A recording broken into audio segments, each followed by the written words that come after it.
Payments processing obviously is also a huge thing in the fintech space, where AI is used again to improve the efficiency and the scalability of their products. I work with a lot of companies in the chatbot space. So again, using robotics and AI, where they can improve customer efficiency. Some of the clients I work with have won awards in this space because they make it so easy for customers to engage with them via various platforms, whether it's SMSing or WhatsApp chats or bulk messages, or contacting them via Facebook or Instagram. Hello and welcome to a brand new episode of Engatica's interview series. I'm your host, Anshdeep Kaur, and we're really glad to have you join us today. And today we have Melissa Slaymaker, Director of the Women in Tech Talent Hub, on the show. Welcome, Melissa. Hi, thank you very much for having me. I'm happy to be here.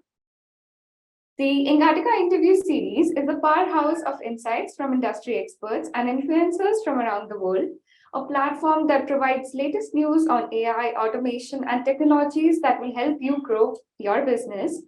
Come be a part of our community, learn, share, and grow with us. So, Melissa, we have some questions for you. So, how do you see AI shaping the fintech space for the next couple of years? Like, what are some critical challenges that can be addressed with AI? Interesting question. I just have to put it out there. I'm not an AI expert. Obviously, I work in technology and I work with many AI companies from a recruitment or executive search background and within the fintech space. I know a lot about the industry, working with my clients and working within the sector for, over 15 years, pretty much. So in terms of the question, how do you see AI changing the fintech space is really, well, we all know that AI is there to improve efficiency, lowering costs, and then basically collecting data. So within the fintech space, there's currently already a lot going on within, for instance, lending decision making. So a lot of the clients that I work with use AI to improve the speed, efficiency, and the processes for their customers when it comes to making a decision on how much their customers can borrow, for instance. Payments processing obviously is also a huge thing in the fintech space, where AI is used again to improve the efficiency and the scalability of their products. I work with a lot of companies in the chatbot space. So again, using robotics and AI, where they can improve customer efficiency. Some of the clients I work with have won awards in this space because they make it so easy for customers to engage with them via various platforms, whether it's SMSing or WhatsApp chats or bulk messages, or contacting them via Facebook or Instagram. So now these AI enablement tools can make the companies respond better to their customers, really getting to know them better. So it's really all around efficiency and working faster and being scalable. There's so many other examples I can give, for instance, in wealth management, insurance, and but all in all, I would say the biggest one is also enhancing the security precautions around fraud and safety for their customers. So AI has definitely been very much used in the fintech space when it comes to cybersecurity, to detect very maybe irregularities within customers' behaviors. So it's all around understanding your customers' behaviors and then seeing if there's any potential risks, because there's transactions happening in a different country or multiple weird transactions showing, then the AI can pick it up quickly. So those are some of the enhancements I'm already seeing in the fintech space. And so hopefully that answers your question. Right. So could you please talk about the ethics and fairness when designing AI applications for the finance sector? So ethics and fairness is an interesting one, which I am really, really passionate about, especially just around diversity and inclusivity, right? So working for women in tech, our mission really is around empowering more women through technology.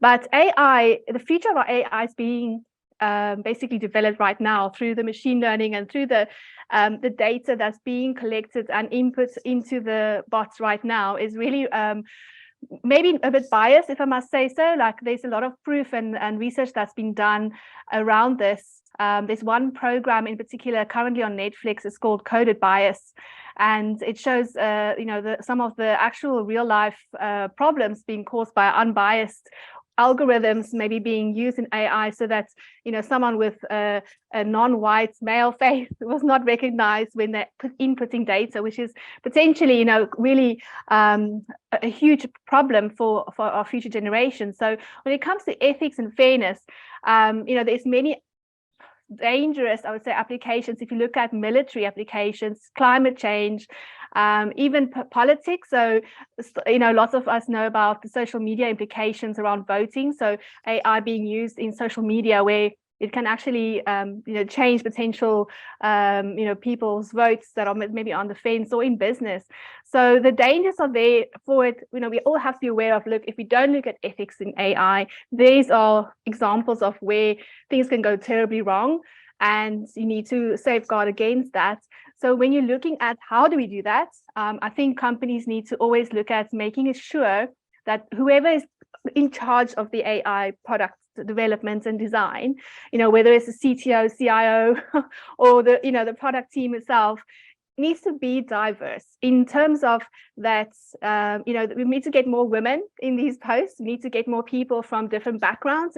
Diversity is obviously not just gender diversity, but looking at all kinds of diversity, whether it's ethnic background or race or whatever, religion, disabilities, LGBTQ plus community, whatever. So we need to make sure that our teams that are designing these AI solutions are diverse, because then we can look at, okay, is the data that's being used, has consent been given? Is it transparent?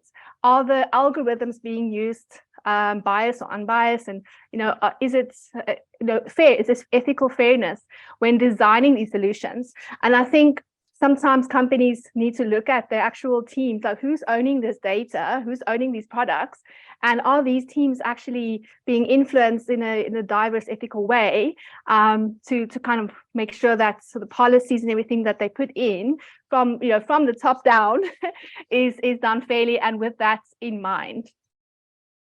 Right. So diversity is an essential part of it, right? Yes, definitely. How do we prepare the next generation for the future, for the future of this work, and give access to opportunities that AI and other technologies offer?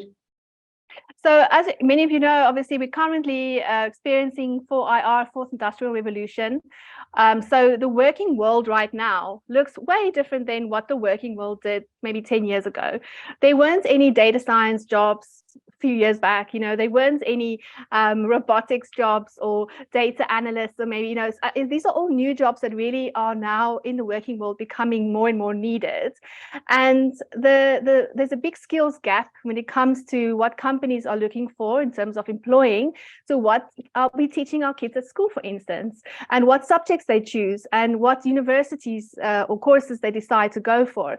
So when they actually graduate with a degree, are they employable? Are companies, is there like a real match between what's needed in industry and what's being taught at in education? So it really is important to make everybody, whether it's government, whether it's corporate, whether it's SMEs, schools, education system, all really connected and working together to make sure we bridge the skills gap, right?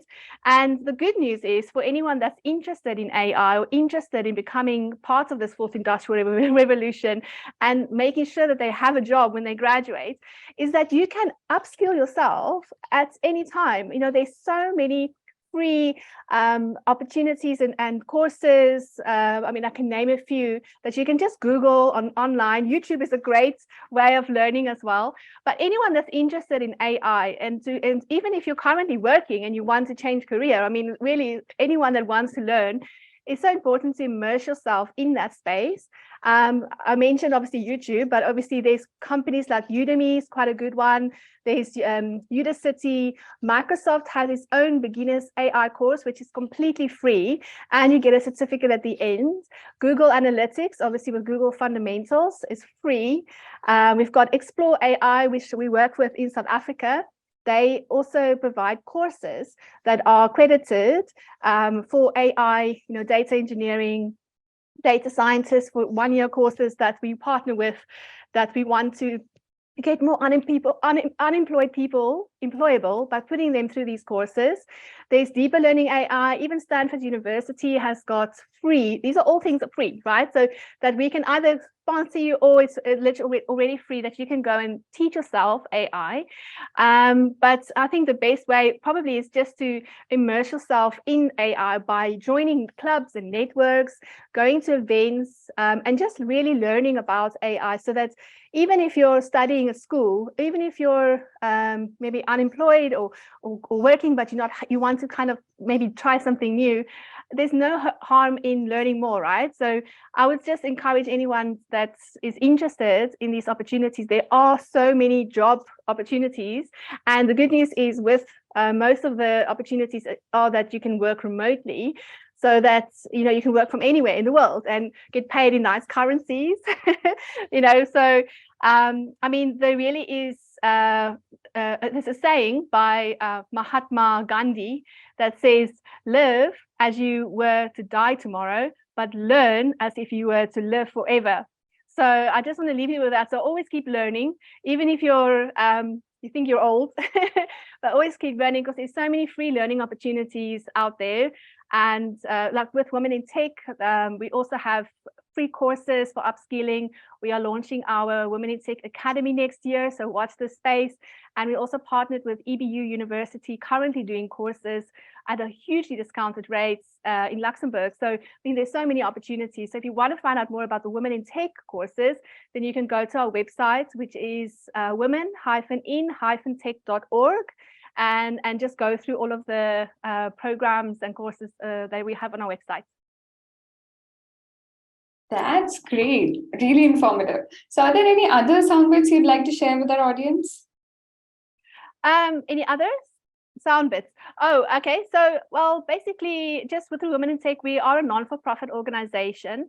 And if companies are interested to find out more, obviously, to partner with us, we've got various educational programs, various events and awards that are global, that companies can really, work in partnership with us and to help us on our mission, which is to empower 5 million women and girls by 2030. We're part of the Edison Alliance as well, which is really putting accountability around the digital inclusion. So we want to empower 1 billion lives with the Edison Alliance by 2025. So lots and lots of empowering, exciting, inspiring projects that we are doing to actually deliver and get those numbers, and some of these courses that I've mentioned is just the start of it. So very excited about all the things happening next year as well. But if you do want to reach out to me and find out more, then please, you can DM me on Facebook or LinkedIn. I'm also, so those are and also you can reach me at melissa@womenintech.org, which is my email address. Wow. Thank you so much for sharing your valuable insights with us. So for more content, subscribe to Engati and tap the bell icon to access to exclusive content from thought leaders from around the globe. Thank you for tuning in. We'll see you with new experts soon.